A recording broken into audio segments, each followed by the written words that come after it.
श्री संत बाळोमा मंदिर आहे आत्मापूर येथे. भारत देशामध्ये हे देवस्थान पोहोचलेलं आहे. भक्तिभावाने या ठिकाणी भाविक येतात. त्याची बदनामी अखंड या देशामध्ये चालू आणि यासाठी आम्ही 5 मुद्दे महाराष्ट्र नवनिर्माण सेनेच्या वतीने आपल्या समोर मांडत आहे की गुन्हा दाखल होऊन देखील अटक का नाही झाली. या प्रकरणाला जवळपास आज 13 ते 15 दिवस होऊन गेले, पण तरीही एकाही आरोपीला या ठिकाणी अटक केलेली नाही. की आर्थिक गुन्हे शाखा कोणत्याही दबावाखाली पारदर्शकपणे याची चौकशी त्यांनी करावी. 3 नंबरची मागणी आहे, पुरावे सुरक्षित ठेवावे. तपासाला विलंब झाल्यास पुरावे नष्ट होण्याची शक्यता खूप मोठ्या प्रमाणात आहे. अपहरण प्रकरणाचा आर्थिक गैरव्यवहाराचा काही संबंध आहे का याची पण चौकशी या ठिकाणी व्हायला पाहिजे. आणि 5वी आहे की हा विषय अनेक दिवसापासून सुरू आहे गैरप्रकाराचा, पण याच्याकडे लक्ष द्यायला कोणी तयार नाहीये. हा लाखो भाविकांच्या भक्तीचा आहे, आराधनाचा आहे, त्यांच्या भावनिकतेचा आहे आणि हा सार्वजनिक विषय आहे. मी महाराष्ट्र नवनिर्माण सेनेकडून त्यांचं या ठिकाणी आभार व्यक्त करतो. आणि आज एका गंभीर विषयाकडे आपण वळतोय, कारण ते 15 दिवस आपल्या या ग्रामीण भागामध्ये श्री संत बाळोमा मंदिर आहे आत्मापूर येथे. आणि या संदर्भात अखंड महाराष्ट्र, गोवा, कर्नाटक, भारत देशामध्ये हे देवस्थान पोहोचलेलं आहे. भक्तिभावाने या ठिकाणी भाविक येतात. त्याची बदनामी अखंड या देशामध्ये चालू. महाराष्ट्रामध्ये अनेक देवस्थानाच्या गैरप्रकाराबाबत अनेक बातम्या ऐकायला मिळतात. यातून जे भाविक भक्त आहेत ते पूर्णपणे नाराज आहेत. भक्तिभावाने आपण ज्या संतांचं दर्शन घेतो अशा ठिकाणी देणगीच्या माध्यमातून अनेक येणाऱ्या मार्गातून जो निधी आहे त्याच्यामध्ये गैरव्यवहार होत असतात. असाच प्रकार संत बाळोमा मंदिर या ठिकाणी घडलेला आहे. आणि हा कथित 60 कोटी रुपयाचा आर्थिक गैरव्यवहार संत बाळोमा मंदिर ट्रस्टच्या वतीने झालेला आहे. आणि यासाठी ही पत्रकार परिषद आयोजित केलेली आहे. याच्यामध्ये मुद्दा बघायला गेला तर बकरी विक्रीतून जो भ्रष्टाचार झालेला आहे, गैरव्यवहार झालेला आहे, ते 41 कोटी रुपयाचा झालेला आहे. जागा खरेदी विक्री संदर्भात 19 कोटी रुपये गैरव्यवहार आरोप करण्यात आलेला आहे. आणि या संदर्भात FIR सुद्धा नोंद केलेली आहे. पण तत्कालीन धर्मादाय निरीक्षक रागिनी खडके मॅडम, त्यानंतर देवस्थानचे तत्कालीन सचिव रावसाहेब कोणकरी, तत्कालीन विश्वस्त मंडळातील काही सदस्य, व्यापारी, कॉन्ट्रॅक्टदार यांच्या विरोधात 19 जुलै 2026 रोजी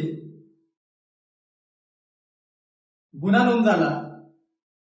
पण हा गुन्हा नोंद होऊन देखील त्यांना अटक का नाही होऊ शकली. एकही आरोपी अटक झालेला नाही या 15 दिवसामध्ये. त्यामुळे भाविकांमध्ये तीव्र नाराजी व्यक्त झालेली आहे. आणि यासाठी आम्ही महाराष्ट्र नवनिर्माण सेनेच्या वतीने अशा 5 मागण्या जिल्हाधिकारी कार्यालय असू दे, देवस्थान व्यवस्थापन समिती असू दे किंवा धर्मादायित्व कार्यालय असू दे, प्रांत कार्यालय, तहसीलदार कार्यालय, या सर्वांनाच आम्ही एक विनंती करतोय. या 5 विनंती आणि 5 मुद्दे महाराष्ट्र नवनिर्माण सेनेच्या वतीने आपल्या समोर मांडत आहे. त्यातला पहिला मुद्दा असा आहे की गुन्हा दाखल होऊन देखील अटक का नाही झाली. या प्रकरणाला जवळपास आज 13 ते 15 दिवस होऊन गेले, पण तरीही एकाही आरोपीला या ठिकाणी अटक केलेली नाही. याच्यामुळे भाविक भक्त पूर्णपणे नाराज आहेत. दुसरा मुद्दा आहे, निपक्ष तपासणीची मागणी आम्ही महाराष्ट्र नवनिर्माण सेनेकडून करतोय की आर्थिक गुन्हे शाखा कोणत्याही दबावाखाली पारदर्शकपणे याची चौकशी त्यांनी करावी. दोषी कोणीही असो त्याच्यावरती समान कायदेशीर ही कारवाई झाली पाहिजे, ही सुद्धा आमची मागणी आहे. 3 नंबरची मागणी आहे पुरावे सुरक्षित ठेवावेत. तपासाला विलंब झाल्यास पुरावे नष्ट होण्याची शक्यता खूप मोठ्या प्रमाणात आहे. त्याच्यामुळे तातडीने आवश्यक ती कारवाई प्रशासनाने, पोलीस प्रशासनाने करावी अशी एक विनंती आम्ही त्यांना करतोय. आणि सगळ्यात महत्वाचा की अपहरण प्रकरणाची चौकशी, जेणेकरून देवस्थान लेखनीय अरविंद गणेश स्मार्ट यांच्या कथित अपहरण प्रकरणाचा आर्थिक गैरव्यवहाराचा काही संबंध आहे का याची पण चौकशी या ठिकाणी व्हायला पाहिजे.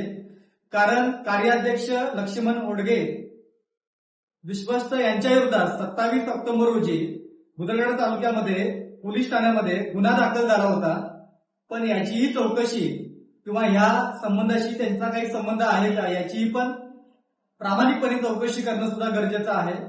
आणि 5वी आहे की हा विषय अनेक दिवसापासून सुरू आहे गैरप्रकाराचा, पण याच्याकडे लक्ष द्यायला कोणी तयार नाहीये. त्यामुळे हा विषय कोणत्याही राजकीय पक्षाचा नाहीये. हा लाखो भाविकांच्या भक्तीचा आहे, आराधनाचा आहे, त्यांच्या भावनिकतेचा आहे आणि हा सार्वजनिक विषय आहे. त्याच्यामुळे यांना कुठेतरी खरं काय आहे आणि खरं काय चाललंय याची माहिती भाविक भक्तांना मिळणं गरजेचं आहे. कारण इतक्या मोठ्या प्रमाणात या ठिकाणी येणारे भाविक या घटनेमुळे त्यांच्या मनामध्ये असणाऱ्या भावना या कुठेतरी दुखावल्या जात आहेत. त्याच्यामुळे प्रशासनाने देखील, किंबहुना मी एक विनंती करतोय पालकमंत्री सरांना, साहेबांना, की त्यांनी याच्या जातीदिशी लक्ष घालावं की जेणेकरून हा आपल्या तालुक्यातला विषय आहे आणि तालुक्याची बदनामी अशा प्रकारे महाराष्ट्रात होते, देशभरात होते, याची दखल घेऊन खरं काय आहे हे जनतेसमोर आलं पाहिजे. यासाठी मी प्रशासनाला इशारा देतोय. आमची स्पष्ट मागणी आहे की संबंधित आरोपीवरती तात्काळ कारवाई करावी, निपक्ष तपास करावा आणि जर लवकरात लवकर कारवाई करणार नसतील, होणार नसेल तर आम्ही याच्यावरती सर्व भाविक भक्तांना घेऊन तीव्र असं आंदोलन करणार आहोत. वेळ पडल्यास रस्ता रोको आंदोलन आम्ही या ठिकाणी करणार आहोत. हा इशारा मी त्या ठिकाणी देतोय. आणि सगळ्यात महत्वाचं की आम्ही कोणालाही दोषी ठरवत नाही. महाराष्ट्र नवनिर्माण सेना म्हणून किंवा मी वैयक्तिक किंवा इथं बसलेले सर्वच, पण दोषी कोण आहे हे न्यायालयीन आणि तपास यंत्रणा ठरवतील.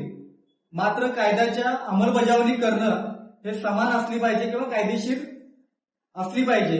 यासाठी हा लढा आहे की खरं काय चाललंय बाळूमामा मंदिरामध्ये किंवा ट्रस्टमध्ये काय चाललंय याची सखोल चौकशी करून लवकरात लवकर अटक करावी अशी मागणी महाराष्ट्र नवनिर्माण सेनेकडून आम्ही करत आहोत. आणि असं न झाल्यास लवकरात लवकर या संदर्भातल्या आंदोलनाची तारीख मी आपल्या सर्वांना कळवेन. आज सन्माननीय राजसाहेब ठाकरे यांच्या आदेशानुसार सन्माननीय आमच्या जिल्ह्याचे संपर्क अध्यक्ष यशवंतदादा किल्लेदार तसेच नंदकुमार चिले आणि आमच्या महाराष्ट्र नवनिर्माण सेनेचे जिल्हाध्यक्ष नागेदादा चौगले यांच्या नेतृत्वाखाली, त्यांच्या मार्गदर्शनाखाली ही पत्रकार परिषद आम्ही आयोजित केली होती. या पत्रकार परिषदेला तुम्ही सर्वजण आलात त्याबद्दल मी तुमच्या सर्वांचं पुन्हा एकदा आभार व्यक्त करतो. थांबतो. जय हिंद, जय महाराष्ट्र.